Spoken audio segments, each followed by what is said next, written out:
ఈరోజు ఈ వీడియోలో వెంకటేశ్వర స్వామి గడ్డం దగ్గర తగిలిన గాయం గురించి మనం మాట్లాడుకోబోతున్నాం. శ్రీ అనంత ఆళ్వారులు తిరుమల కొండ మీద శ్రీవారి ఆలయం వెనక వైపు నివసించేవారు. ఈయన స్వామివారికి రోజు పూలమాలలు సమర్పించేవారు. తిరుమలలో పూల తోట వేసి ఆ తోటలోని పూలను మాలగా అల్లి రోజు స్వామివారికి సమర్పించేవారు.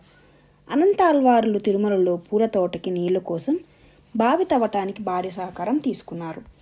అతను గుణపంతో బావి తవ్వుతూ మట్టి తట్టలో పోస్తే ఆయన భార్య ఆ మట్టి తట్టను తీసుకొని వెళ్ళి దూరంగా పోసి వచ్చేది.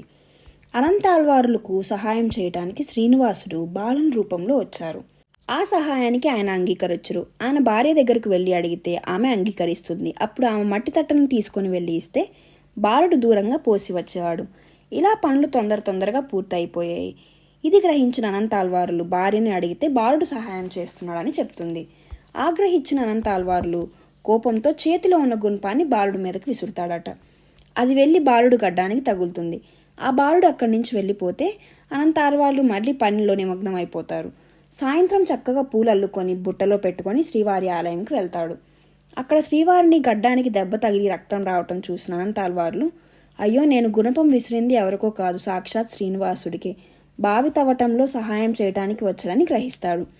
స్వామివారికి గడ్డంపై పచ్చకర్పూరం అద్దుతాడు. అప్పటి నుంచి శ్రీ స్వామివారి గడ్డంపై రోజు పచ్చకర్పూరం అద్దుతారు.